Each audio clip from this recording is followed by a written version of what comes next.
Welcome back to the Paddle and Fin Podcast Network. We're brought to you by Yak Gadget. For all your kayak fishing accessory needs, go to yakgadget.com. Pelican cases, coolers, and lighting. Go to pelican.com.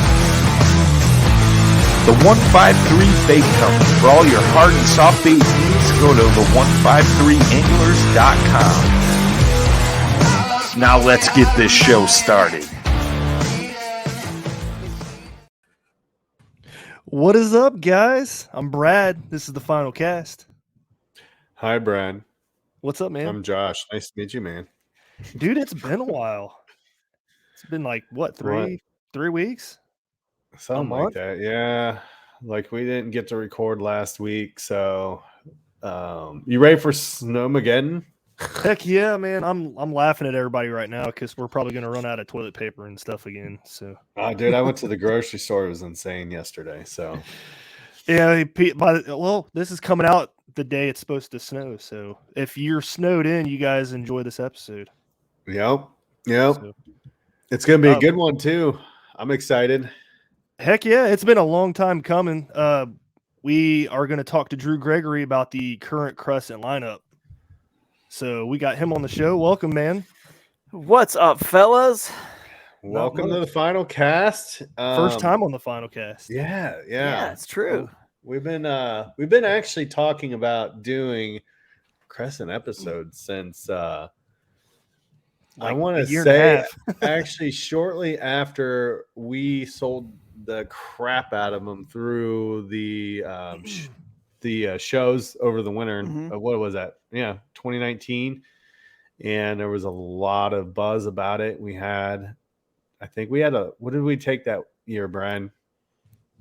What did we take? Yeah. What did we have up on display in the Loveland? Probably the light and the light tackle. Yeah, and that's even that's pre Drew Gregory with Crescent too. That brand has been growing and gaining momentum for a while now with what James Durbecker, the owner, and that whole team over there has been doing, just kind of slowly but surely building this sort of just this fun vibe cult kind of following, So it's been pretty cool to kind of get brought into the fold and learn about the company and the people behind it and just the character and just how, dude, it's like a family. I mean, like it really is over there.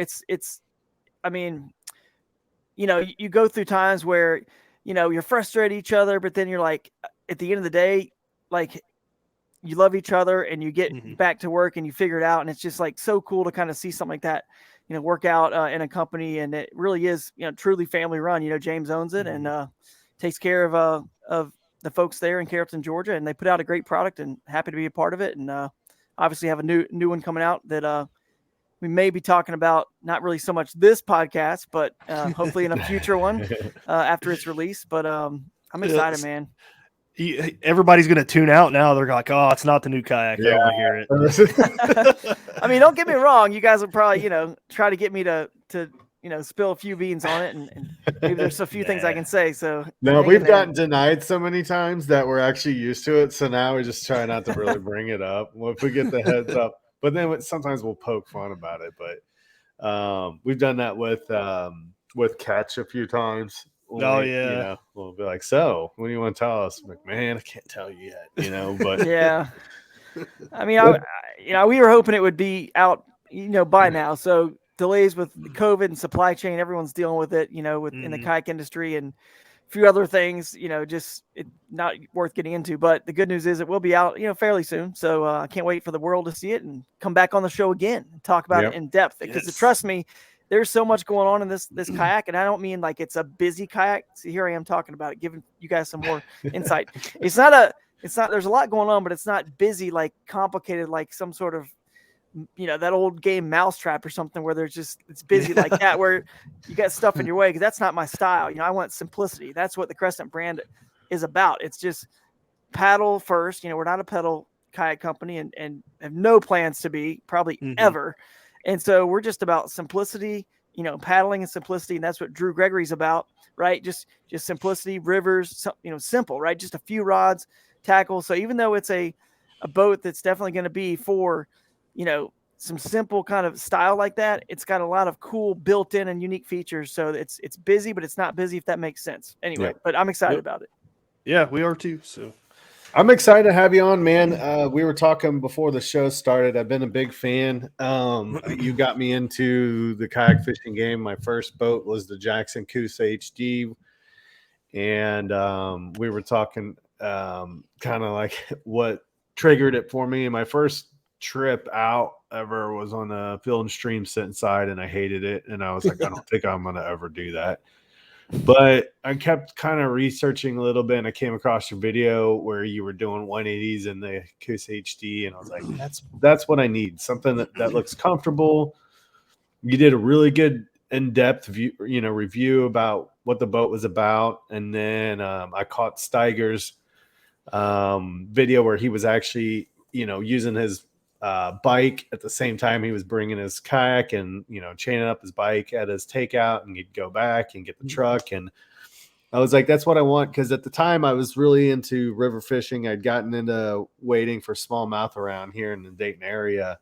And I kept reading story after story of these guys that were local that were in kayaks, and they were doing overnighters on the river around here. And I was like, that's what I need to get. I need to get away from where everybody else is. And so I appreciate it, man. Like that boat, I was in it for 4 or 5 years. And, what you were just mentioning about the simplicity, that you had that in that kayak too. And there was a lot of cool little things about it that, you wouldn't even really notice it unless you really knew it, like, and had listened to you talk about it. I remember like some of the rod butt stagers. Yeah. Like on the molded on the lid and, there's all kinds of cool stuff. I always was a huge fan of the drag chain chute. I'm like, that's a brilliant idea. That's the stuff that you've always thought about. And it's not like I'm having to buy another accessory. You know what I mean? It's like the accessory is built into the mold itself. And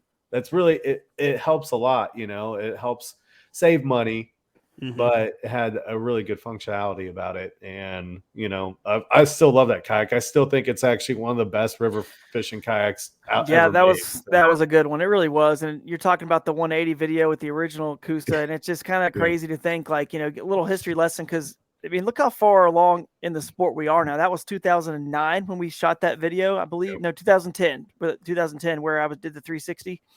And just, it's crazy to think how far along we are and how many people listening to this don't really know the history of the brands and how all this stuff sort of came together. Back when Chad Hoover was with Wilderness Systems and I was with Jackson, and then other, Kayak Kevin and Jeff Little. Jeff Little was with Wilderness, and Kayak Kevin's with Ocean Kayak, and Jim Salmons. There's like all these old school original, guys out there. I think Corey Ruth, he was with Native Watercraft. There's like these, old school guys that were kind of like help the companies, that the first sort of anglers that helped the company sort of start to get into designing boats for fishing, really specifically.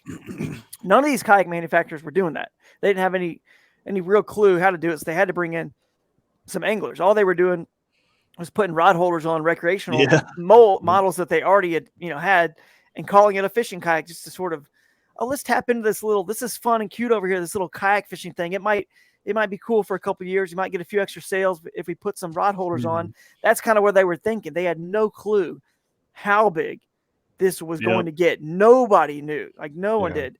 So that boat, just to go back to the little bit of a history lesson, I was fortunate to, work with Jackson at the very beginning. And that was like the first boat out there with, a high-low seat, a little camp share seat that moved high and low. And that's one of the things that I'll, look back on at the end of my career that I was proud to bring to the industry, an idea like that, and innovation.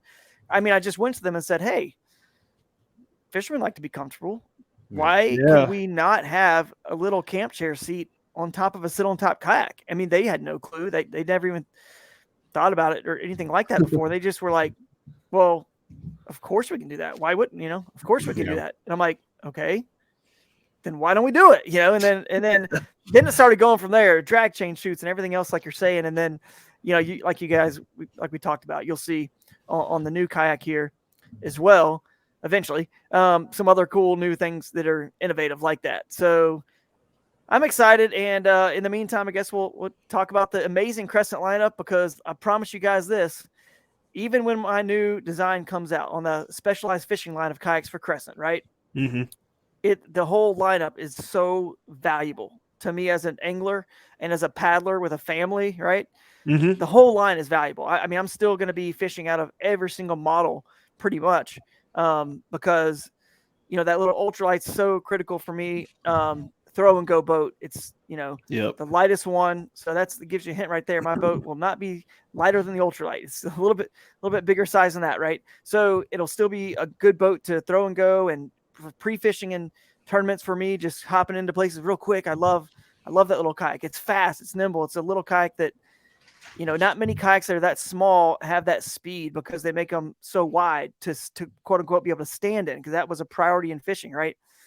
And we'll get into these more, I guess, later. But that one right there, that's the thing I love about it. It's small, light, and it's stuck to the fact that it's still paddleable and playful and fun.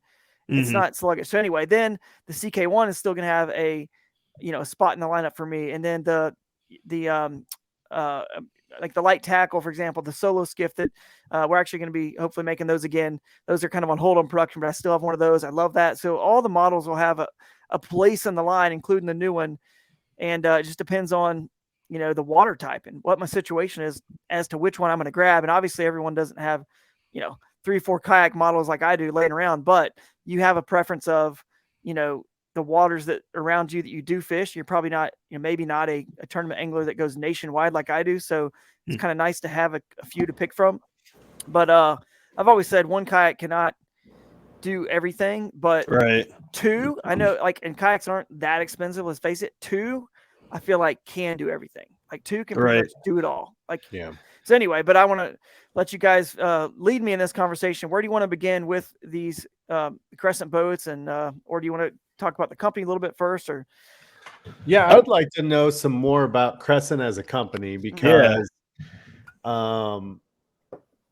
you mentioned about the family feel, and that was something that I actually personally got introduced from James when I had mentioned about going through, like, the family stuff that I went through and having to sell the kayak and all that jazz like that. He actually reached out to me and was like, hey man, I can help you out and get you into the crew, because he'd he'd seen my posts and stuff like that about taking my boys out in the kayak and that sort of thing. And that was huge for me, because it was kind of a low point for having to get rid of that stuff, and had just introduced my little boy, my youngest hadn't gotten in it yet, but Zachary had. And it spoke a lot. It hit me in the heart pretty good. And I was like, I appreciate it, James. But, like at this time, it's,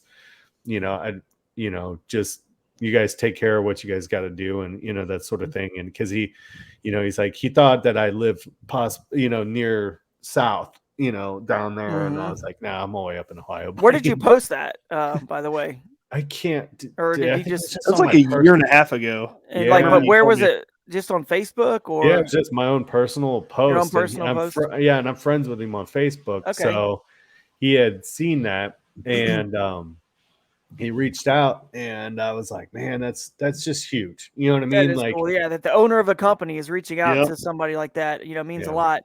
And obviously, at some point, companies definitely get to the point where that's probably just not feasible anymore. But like the fact that that's who he is, and that's who he, that just shows that's who that guy always wants to be.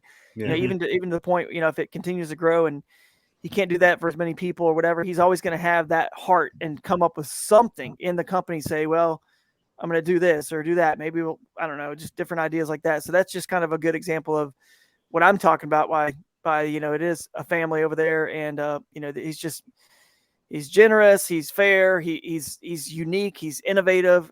He's got a different mind going on up here, and you can see with those designs too. It's very clean.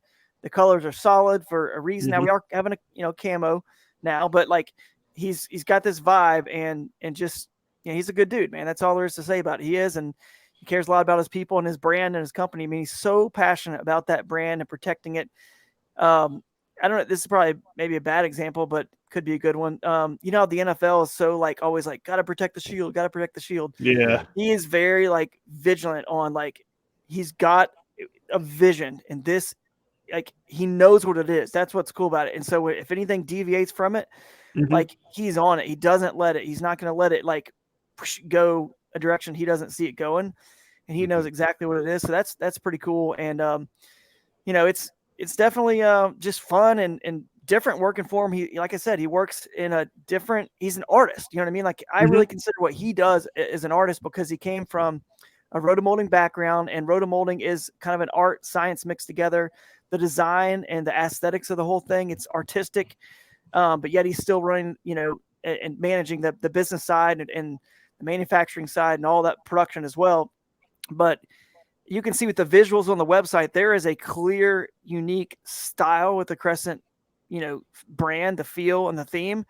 And it is very like positive and happy and bright and fun. And you know what I mean? Like energetic, you know, feel. And that's what we're trying to bring to kayak fishing. But what's cool about it is Crescent's not, you know, ever trying to, you know, obviously we know kayak fishing is big, but it's never, you know, we're never losing sight at Crescent of the wreck and the family and everything else. We are 100% behind that, even though it sometimes, you know, can feel with, you know, in our spectrum, right, which is fishing, like that's just such a big thing. You can almost get overwhelmed. Fishing can almost overwhelm companies sometimes because we have so much content and tournaments, and there's not that stuff happening for recreational paddling and family and touring. But anyway, that's it's just pretty exciting to see how the brand is as a whole. And since I have a family and so many people at Crescent have families with kids, and we have, you know, like the crew, which we haven't really mentioned yet which is a tandem solo. Anyway, I'm getting off track, but about the company and James, you know, he's just a good dude. And all the folks that work there, they're all just like family. And if anybody stops by, you know, down there in Carrollton, I'm sure they'll give you a tour. That's cool. Because we just moved into a new place. So yeah, that was really cool seeing the process for that too. It was really neat. Yeah, and Scott Butcher over there, you guys know obviously that name in the kayak fishing. So got some familiar fishing names and some other folks that are soon to be sort of joining the team too that you guys know, which we'll announce, I'm sure, down the road this year. Man, that's cool. Yeah. Just going back to like the whole family thing, your guys' owner group, just by itself, just by glancing through and reading posts, even they feel like they're part of the family. Like it's not like your typical kayak group where people are fighting and stuff. I've never seen that in a Crescent kayak group.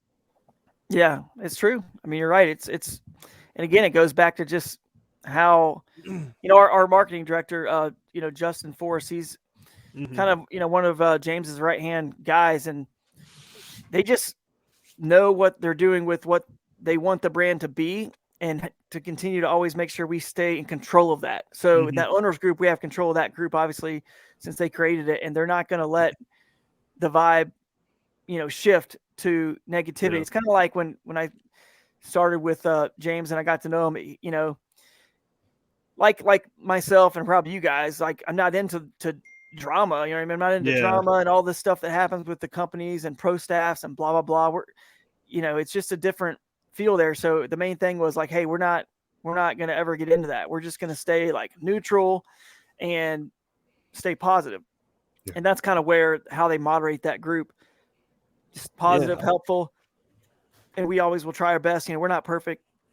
We'll definitely make mistakes. I'm sure we'll have make some mistakes with dealers or consumers, but we'll always, you know, try to remedy the situation and address it and, you know, do what we can to make it right if we do. So I respect that for sure. Yeah. Yeah. I mean, cause you see some of the other boat owner groups, and it really just ends up turning into a complaint, you know, file basically. Like, see, I didn't know this, man. I've never been really paid attention to other owners groups, but man. Yeah. I'm in almost every owners group out there, you know, just because I like kayaks, and it seems like I see more posts like that than I do positive stuff. So so it's like a customer service. It's like exactly pretty much. Room. Yeah. It's like, you know, we used to say working customer service that 9 times out of 10, actually probably 99 times out of 100, people are reaching out not when things are good, but when things are bad. So, and unfortunately, a lot of times those owner groups have turned into that. That's not always like that, but it's just it tends to happen more and more and more, especially when there is like a known issue. And then it just gets compounded, and then everybody every time has to share that they have something bad with their kayak. And it's like, it's like, you guys, how do you guys, why post about it? I don't know. Like, I don't, it's kind of like you see it, like everybody knows it's a known issue. So why are you just beating a dead horse with it? And and that goes through all the manufacturers. We've seen them all. Everybody has their issues because, like you said, this is a innovative sport. It's still growing, and there's the more the tournament scene gets bigger and bigger, the more crazy stuff we're going to see come out. And but that's why I really appreciate what Crescent's doing is you guys are trying to keep that simplistic, true kayak vibe that we all really started in, and because we know the top companies like Hobie or and Bonafide and stuff like that, and they're going to keep innovating and innovating and innovating, and it's going to keep happening. But at what point does it get to be too much? What I mean? Yeah. And that's why I have a really big appreciation for Crescent and James and you and what you guys are doing there, because it's like, let's not forget about those type of kayaks that got us here. We can improve those, you know what I mean? But we don't have to go build some crazy pedal drive that's going to hold 20 rods in it and basically turn it into a small bass boat. And then you're looking at having to buy a trailer and a truck, exactly. And that's just a small percentage of kayak anglers too that are doing tournaments and stuff. Most people like me, I'm an average Joe, they're gonna want to paddle, or I mean, it's basically, I always say it's sort of like we're beginning to take the quote kayak out of kayak fishing. Isn't that sort of just ironic? You know what I mean? That the sport's still called kayak fishing, and like you guys said, it kind of started with, we didn't really want to be complicated with all the electronics and motors, gas and electric and all that stuff. That was like this was our escape from that. We're like, oh man, it's simple, just easy, just drag it to the water and, river, pond, lake, whatever. This is so easy. Back of the truck, real quick. Even car tops, super light ones, boom, throw them up there. It was simple and easy. That's what we loved about it. And then now it's becoming, obviously those other ones are not quite as simple and not as easy. You do need trailers. They have a lot of moving parts. They have a lot of bells and whistles, the motors. And I'm not against all that because honestly, it just gives us all options on every end of the spectrum. And that's fine if that's somebody else's thing. It's just not mine. I've continued to stay true to kind of who I am. River bassing is what, what brought me into the sport. If I didn't have such a passion for fishing rivers, I would have never gotten a kayak. But it was like the perfect tool. It just kind of clicked back in the day. And what was it, 2004 when I got started? I just got done learning how to whitewater kayak in my senior year in college, and then next thing you know, I'm back home in Atlanta, and there's really no social life. You're out of college, which was Tennessee for me, up in at Lee University, and then now I'm back home with my family, and I'm like, there's nothing to do around here. There's no friends. Like, this stinks. I love my parents, but I'm like, I got to get out and do something. Started wading the rivers, just wading them. And I was like, this also stinks because I really want to see what's, I can only go so far in a day. I want to see what's around that bend or this bend. And started Googling a little bit and found a website called GeorgiaRiverFishing.com. A few guys, several actually, were already fishing out of kayaks then, like Cobras and some wilderness systems. 120s were out, some ocean kayak capers and the drifters. And I got a couple capers, and that's, the rest is history. And I started standing up and fishing at it right away, and took the previous knowledge of, fishing and in the kayak that I just learned how to whitewater kayak up in, college. So it was just perfect. I was like, oh man, now I can reach all this wild stuff. This is incredible. And it's so simple. And I've just sort of stayed true to that my entire career because it's actually just who I am. It's what I enjoy. I don't really every tournament, just so you guys know, and I'm sure some of my sponsors like hate to hear this because the more gadgets and electronics and stuff, that I promote and talk about, they probably, like that if they're any of those companies. But the truth is my ultimate goal at every tournament is to be fishing and competing in that event out of the Crescent Ultralight, because what that means is I found a place that is super skinny or super hard to get to or remote, you know what I mean? And tough access. And I can just bring a few rods and I don't need electronics or anything in these situations most of the time. And, which I won the Hobie BOS, Angler of the Year with, no electronics, just simple kayak fishing. And obviously, it's probably advantageous in many situations to have them. It's just not my style. And the places I always look for, which is like what I'm saying, my goal is to go and fish each tournament in the Crescent Ultralight or the CK1, just something simple with the paddle like that. Even in tournaments that allow motors or pedal drives, I that's my first choice. I'm looking for water that those boats don't really want to get to or can't. And, there's problems with it. We can get into that on, or I can and do in other tournament podcasts, but there's problems with those waters because a lot of times they have a lot of smaller fish or they're, you know what I mean? It's not worth the effort to get there, or just because it's remote and wild doesn't mean that there's magically, 6-pounders everywhere. I wish, but that is just, who I am and what I always will be about is just river bassing. And that's me to a core. And that's very much Crescent to a core, and that simplicity, good performance, paddle ability, and just positive vibes and just fun. Cause that's why we all do this, obviously, is to have fun. So that's it for me. I kind of want to pick your brain on this ultralight a little bit more. You touched on a little bit. You said that this boat is what you use for little creeks and stuff like that. How do you fish out of it exactly? I mean, are you a guy that needs to stand and fish, or do you get out and wade and tie it to your belt? Yeah, I mean, most of the time with that boat, it's just staying seated. I love to stand and fish. It's definitely one of my favorite things to do, but you lose a little bit of efficiency when you're standing in terms of, the switching, Mm-hmm. bending down and putting the rod down, picking up the paddle, making corrections. So in situations like some smaller bodies of water, you really don't need to stand to be able to see them. You kind of know where the holes are and the most, likely places where they're going to bite are. And so I stay seated in that boat. I can stand in it, and I do at times. Like if I find a fish on bed, for example, or whatever, now if I have to try to catch that fish for a tournament, I can do it. It's just, anyone that's probably bigger than me, and I'm like 5'8" and a half. Don't forget the half.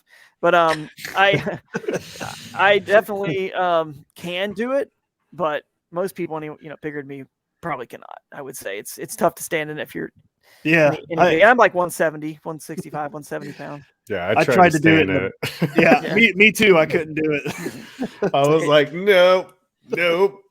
But it is a great boat for what you're talking about. I mean, just here's the thing: if you're again, forget even tournaments. We're just talking kayaking here. If you have a kayak and you buy one, this is what happens to everybody. I'm gonna tell you right now: demo days. Okay, I'm sure that we still have demo days, right? I mean, even though COVID, I've seen plenty of places still doing demo days.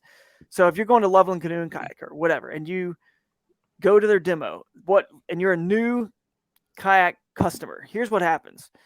What happens the majority of the time is you actually get in each boat if you're an angler and you want to see how stable it is for standing, and you just feel the more stability is better, but you're just paddling it in a little couple hundred yard section, right? Real small, not a big long trip. You're not putting it on the back of your truck or on car topping it. You're just literally getting in it at a beach, standing up in it, seeing how stable it is. And you kind of usually get sort of, I wouldn't say suckered in. I don't, if there's maybe a better word, but you end up falling in love with a boat that is probably a little bit too much or a little bit more boat than you actually need. And because of that, you get a boat that's a little heavier than you need and a little bigger.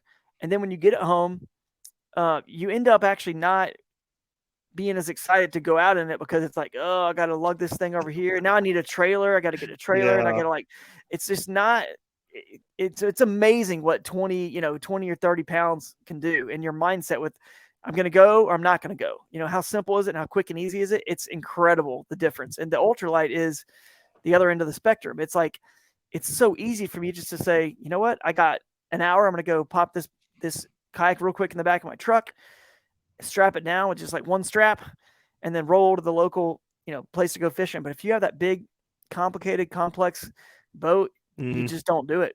So, but, and the other thing that happens is you fall in love with people. What I always tell people is you want to get in the boat that's, you know, is, let's say you feel like stable in a boat, or let's say you feel super stable in a boat, like a nice big wide boat, you know, whatever, like something like a Hobie Pro Angler or Native Titan, something that's so giant you feel great in that. But you really want to be in a boat if you're just looking to stand and still get the smallest boat possible to stand in. I always tell people, get the very smallest one you can get, the lightest one you can get, that you kind of quasi, when you're testing it, you barely feel comfortable. You're not quite 100% comfortable. You're just kind of on the edge, like, I don't know if I can do this boat or not. Think about it like that. Like, that's your first time in the boat. That's the time. That's the time you're going to feel the least stable ever. Like if you're riding a bike at the very beginning and you're learning how to ride a bike, you know, at the very beginning, you're like, man, I don't know if I'm going to do this. You're wobbling all over the place. And then like after a week of riding the bike, you're jumping the curbs and you're like going everywhere, just going crazy, right? Like you feel super stable, super confident in it. That's the way it is with a kayak. So if you feel overly confident, you're like, man, I got this. This is easy to stand in. It's too much boat for you if you're still looking to get in the smallest boat possible, which makes it easy to manage, transport, tow to and from the water, you know, all of the above. So you basically just want to get into that kayak where you feel almost like uncomfortable standing in it. If that's, again, if that's your goal, you almost feel a little uncomfortable, because I promise you in about a week or two, you're going to feel way more comfortable. And then you're going to be glad you got a lighter boat. It's going to be more likely faster and, you know, a little narrower than the other, obviously bigger ones. So now you're going to be faster on the water because, again, you're just paddling at a demo in a couple 100-yard section. You don't really understand how important that speed is, because it's just, you're not going across the entire lake at a demo. You're just paddling it around. So that speed is super valuable for your fatigue for the entire day. So again, getting the smallest boat you can possibly stand in or feel a little bit kind of wobbly in, but kind of secure in. You're just not sure about it. Telling you that's the one. That's more the one you want. Yeah, and you kind of explained my whole like experience with kayak fishing there. I went from the heaviest boat, now I'm in a inflatable, and you know, I'm trying to find that good mix, and I think I found it. But on top of that, I had paddled the ultralight the very first time I got into that thing. I almost flipped it in 37-degree water. So it kind of freaked me out, but I kind of, you know, got used to it after a few weeks, like you said, and it turned out to be a pretty awesome boat. I mean, it paddles great. Yeah, it does. And what size are you? I'm 6'1". 6'1". So yeah, you're 6'1". You're still in it. I mean, now granted, you're a paddler and you've done a lot of paddling, and you know your stuff, which is, you know, important if you're going to be, you know, a guy your size in a boat like that. But I mean, it's got the weight capacity for it. It's doable. And obviously in the right situations for your, you know, fishing style, it could be the perfect choice just to go hit a few spots real quick in a day, or hit a small creek or a small river or whatever. So yeah, it's a fun one. Yeah, I liked it. I want to go into that as well with you. Since you got like a boat for different scenarios, what do you use the light tackle for?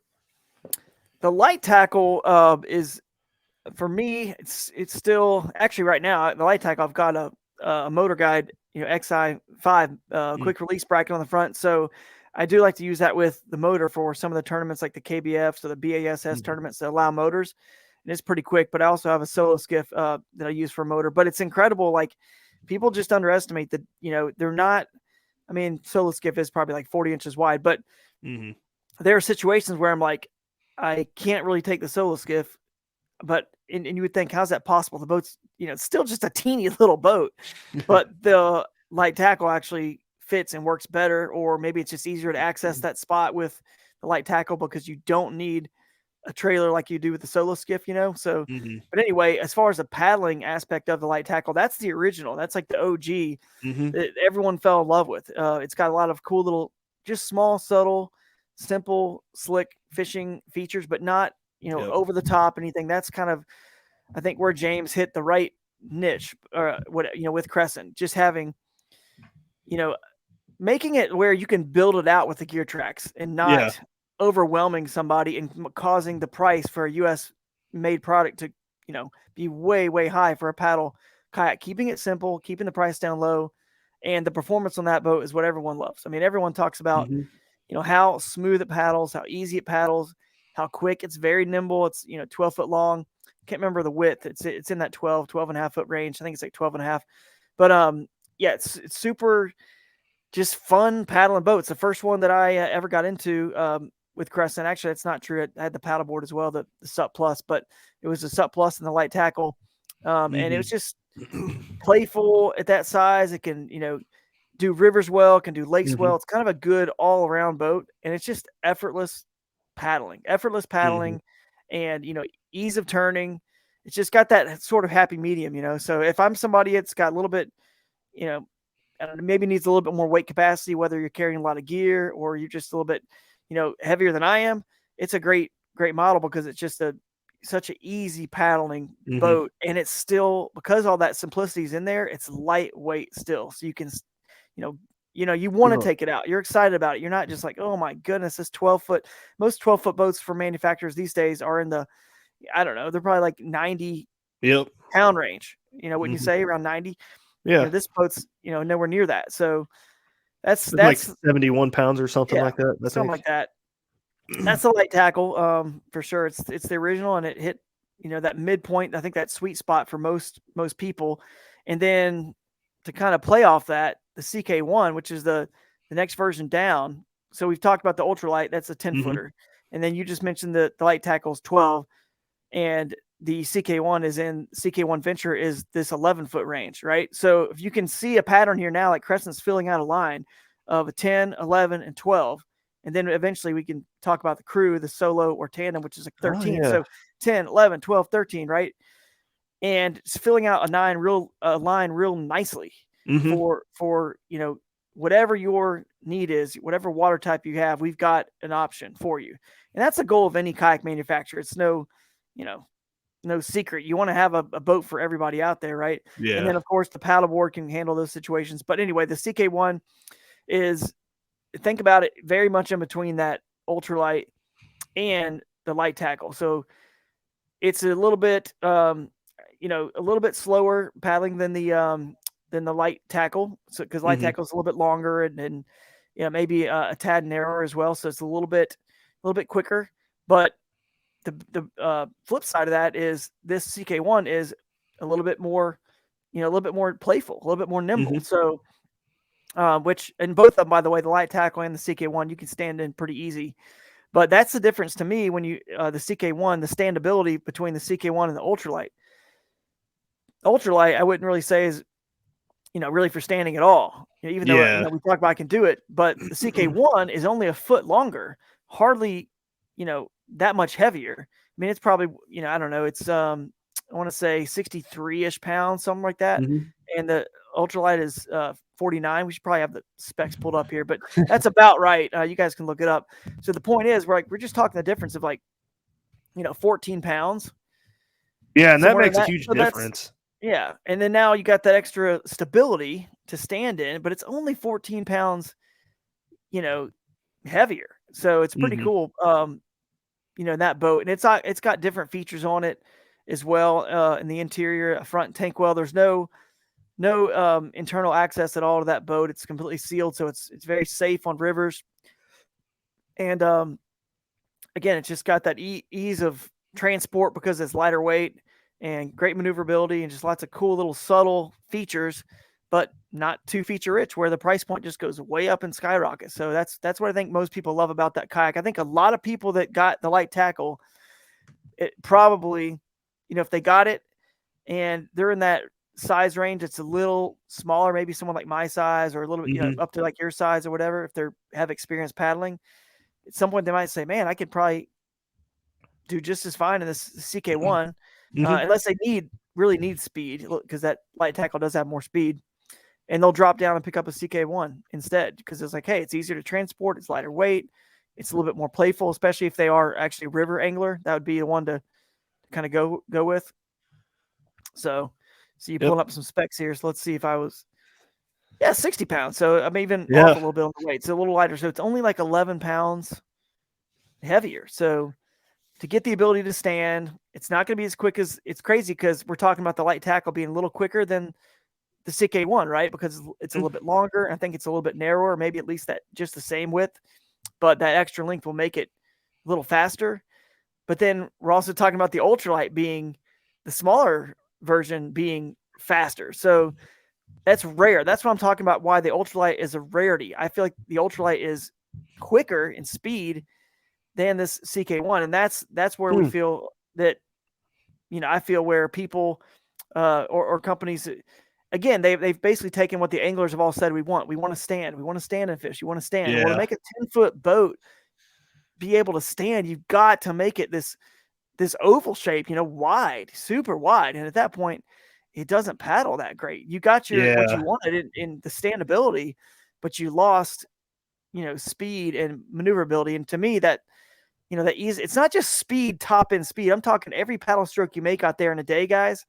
That's wearing on your body and taking a toll. If it takes more effort to push your kayak, you're not trying to win a race, but you're getting worn out, quicker and quicker. But if you are trying to win a race, then obviously it's still, is better, obviously, to be in that little speedier, smaller kayak than, one you can stand in. But anyway, I just love the way the line's shaping up here.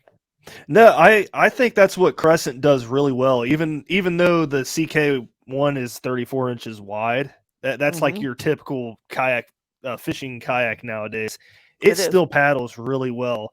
And I've always told people that the light tackle, I compared it to the Kusa. It felt pretty similar in how it paddled to the Kusa. Right. Yeah. No, I'd say so, man. I'd say so. It's, the Kusa, the original Kusa is a little shorter, like 11 foot. And it probably paddles similar, in the Crescent line, if you're comparing probably to the CK1 and then the HD maybe with that light tackle. But the, light tackle's probably a little bit longer or a little bit, narrower. It's got more of a keel to it, The Crescent's got an interesting hole shape. And, they were a little bit more flatter on the Jacksons there. So it probably tracks a little bit better, but that, again, it's not necessarily what you're needing in a river situation where you want to, be able to maneuver like a little sports car, quick to avoid obstacles. So that's why I talk about that light tackle being your do-it-all sort of boat. It can certainly maneuver fine in a river. And all this always goes back to, you got to learn how to paddle. You know what I mean? Like I can take anything. I could take something big like a Hobie Pro Angler or Native Titan or whatever, a new canoe, big new canoe, and paddle it down a river just fine. But you still want to be able, it's going to be easier for me if I'm in the proper boat. You know what I'm saying? Just like it's going to be easier for a beginner if they're in the proper boat. And if beginners don't understand the obstacles and the things, if they don't realize soon enough that they need to make that turn in a river, for example, turn that kayak 90 degrees to the current, and start moving out of the way of the obstacle. Soon, you have to do it well in advance. If they don't realize that, usually the beginner doesn't understand how quickly, because once you turn broadside to the current hits the whole side of the boat and starts pushing you faster, right? So if you can imagine that playfulness, that extra playfulness in a smaller boat is going to, again, it's a matter of milliseconds that could change your entire day, from flipping over, hitting that log or that rock and flipping you, or making that adjustment just in time. You know what I mean? But obviously the better you get, I could take anything out there because I know what's coming up and I plan way ahead. And I know how hard it's going to be to paddle a heavier boat and get it kind of going, so I take all that into account. So obviously that the angler and the paddler has a ton to do with, how a boat performs. But at the end of the day, if all things being equal, the same paddler in all the exact same boats, the scenarios from big, wide, heavy to small and teeny, it's definitely going to be beneficial to be in the proper boat, for the situation. So if you are looking for a boat that's a do-it-all, you're best suited in those, the light tackle or the CK1, or even the crew. The crew can kind of do it all too, which we haven't really talked about that one yet.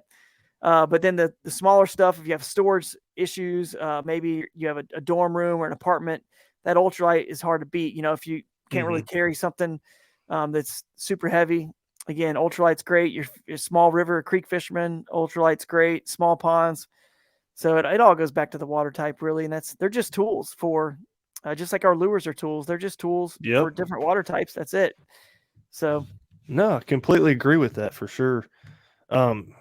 You hit on something. I just completely, it just slipped my mind. So I'll just keep going. Huh? I sit here and just ramble anyway, and I enjoy it, but I know I probably threw you off because I'll sit here and just go. It probably feels like a filibuster, but just excited about kayak fishing and just enjoy talking about it with you guys. Yeah. Speaking of, Josh dropped out because his power ran out in or it shut off in his apartment. I don't know what's going on there, but I don't think he'll be back. Oh. But let's get into the crew, man. This one is interesting. From the first time I saw it, I think I saw you and Ken were throwing a motor on the front of it, and I was like, "Oh, that's pretty cool." Yeah, no doubt. Yeah, it's talk very about cool. that a little bit. It probably is one of the best boats if you are into adding a motor onto the bow. And I think there's some companies out there and some people that make some like motor mounts to help it, on the bow there. But we just kind of DIY'd it. Ken and I put one on his crew, and what's neat about it is it's solo, it's tandem. It could do either one, and as you can see there in the picture, and if you guys are listening on the audio, basically what we're looking at here is a picture of the crew on the Crescent website. But the seat, when it turns into solo, it moves a little bit more forward, so it's in the proper position, because this boat is 13 foot. What is it? 13 something. If we scroll down there, 13 right at it. So a lot of solo kayaks are 13 foot. Plenty of them out there. Touring kayaks and some higher end sort of performance wreck / touring sit on tops. 13 foot is not an uncommon length at all. So in other words, when you move this seat forward into that quote solo position, because maybe you got this because you got a family and you want the ability to have two people, you got kids or significant other or somebody that's going to ride with you, it's perfect. But then when you do want that solo performance, the seat moves into that position, which is the correct exact position on the boat where the weight is displaced there properly, right? Like as if it was just a solo kayak. So again, one of those 13-foot solo kayaks, which are like I said, very normal to have a kayak of that length.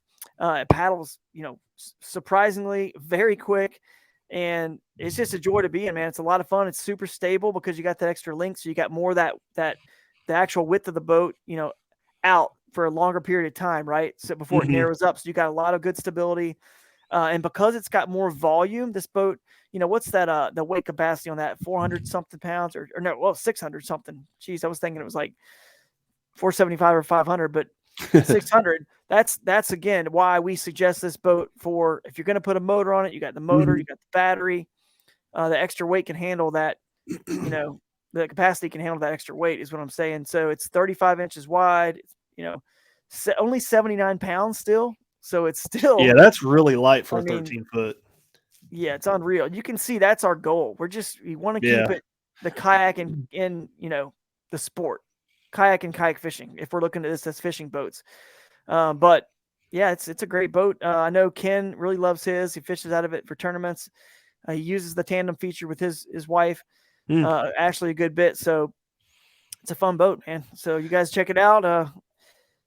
And again, it's to have a boat it has two seats, can handle two people and turn into solo with that length, with all those specs for $11.99 is, I mean, if you compare that, it's pretty, I mean, and made in the USA, which is something we always have to, remind folks. I mean, it's hard to pull that off. And we've been able to do it, which is what we're excited about, because we never want to keep in the kayak and kayak fishing and the kayak into this, into paddle sports here, never getting, even on the rec side, away from lightweight and simplicity is important, but so is keeping the price down, where, the kayak's always been something that is affordable. And that's another thing. We wanted to make sure we have even though we have to obviously charge more, there's more plastic, there's more, double the seats, there's more components, but, we still want to keep the price down as well and make all of the boats in the Crescent line USA made and affordable, which again, it's definitely challenging, but somehow we're pulling it off over there, and the team is. So, the question I had about the going from tandem to solo. So when you're going tandem to solo, do you move the seat up into those middle notches right there in between the seats? Exactly. That's where you sit. Exactly. Yep. Okay. So basically, behind the seat, you got another like Tank rear well. Yeah, it's like a 2 double the tank wells. well. That's So crazy. if you are running a motor, and I recommend this for any kayak, my light tackle is the same way. But if you are running a motor, if it's not a a Torpedo or what's the Newport or anything like that, that's off of the stern. If you're gonna run one off the bow, like the motor guys, which a lot of folks like to do, then you can just make extension cords basically for your battery cables, and you got to make sure you do the right spec, cable, the cord and all that. But basically, what you want to do is put the battery in one of those tank wells way back there, those double tank wells, and it balances that weight out. That way, you're not super, bow down with all the extra weight up there with the battery and the motor. So I don't know if you can see, and we have pad kits for all these boats too. If you look at the, there's pictures somewhere you can see, they look great on the website. We just show them as is without the pad kits. But when you add those on there, it's just that extra touch of like silencing a little bit, and just crisp, clean. They match really well. And it just kind of puts the finishing touches on, it's already a pretty cool product. But so I really highly recommend the pad kits as well. And maybe if you see any photos with those, you could pop them up there. I was just pulling those up. I put those on the light tackle that I had, and awesome quality. They felt real nice and comfortable when standing on them. Yeah, so, and we just make sure they're extra as an accessory and there's a couple different colors we offer too. But it's important for us to, like I said, keep that price down originally. So if you first, if you see that $11.99 price tag, well, if we would have included the pad kits like a lot of the other brands do, well then, we got to raise that price, quite a bit to include the pad kit on there. So it all kind of starts adding up. A lot of the accessories you can kind of, even those Crescent side pockets you're showing there and a few other things we have in the store, we wanted to make those accessories so that you get to choose if you want to spend that money or not. So they're kind of like ready to be built up to a more of a, fishing machine, for our purposes as we're talking kayak fishing here. It can become, a little bit more of a fishing machine as you just start building it up with your Yak Attack accessories or your, pad kits from us and the extra pockets from us, things like that, and other accessories you might buy, motors, batteries. So it's like a blank slate sort of concept on that, these line of boats. Yeah, and it's even more so with the crew, because that one don't come with tracks or anything, does it? I don't think it does. I think you're right. It does not come with tracks. We have spots where there's, where they go, and you can buy, I think you can buy a kit, for it to add, which comes with all the tracks you need for that boat. So you can buy that kit, buy the pad kit, and, really build it up to whatever you need it to be. It actually has a front cover too on the bow, which covers up that area. It's I didn't know that. Yeah, it actually has one just like the CK1. So if you pull up the CK1, you see that front cover. Yeah. The crew and the CK1, which covers the front tank well, and the CK1 have the similar, or it may actually be the exact same. I think it's the same footprint. So I think the covers work. They're interchangeable on each one of those kayaks. And it's pretty cool. Those covers are sweet. They actually look really nice, and they got a little pocket in the front. So yeah, and it has a little paddle holder too, I think, right? Yeah, it does. A little paddle scoop there. Yep. So yeah, it's pretty cool for sure. But that's kind of it. I mean, you can see our who we are, as people. Myself, James, Justin, Scott, Eric. All of us. We all are we all want that simplicity. Well, maybe not so much Scott. Scott likes all the gadgets, but all the rest of us, we want that simplicity. But what's cool is, you can build it up to do what Scott Butcher does on his. He puts all this, all these accessories and stuff. He builds it up, and it's cool. It's his style. Everyone's got a different style. So, I don't knock on anybody else's style. If they want rods sticking up out of their, their crates or their black packs, whatever they use, they want them sticking up everywhere. They want 10 of them. That's on them. But I'm just still like the guy who doesn't want that stuff banging trees. I'm going to be going underneath trees and underneath docks and things like that.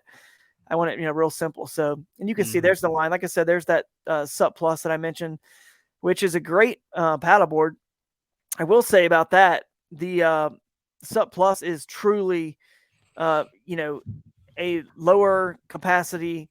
It's meant to be just a simple paddleboard. Some people try to get on there and throw a bunch of crates and a bunch of tackle and a bunch of gear. It just doesn't have the weight capacity for that. And that's not what it's for. It's like, no, this is meant for you just to go out, just you know, a couple rods and, you know, one rod maybe, and that's it. A fly rod, a fly box, and a paddle and a life jacket, and that's it. So it's not going to carry a ton of, you know, weight capacity. Otherwise, you know, water's going to start coming onto the deck and, you know, or waves going to splash over real easy. So it's, if you use it for what it's meant for, it's an awesome craft for sure. And looks like it'd be it'd be a great like fly fishing vessel for somebody. Yeah, it definitely is.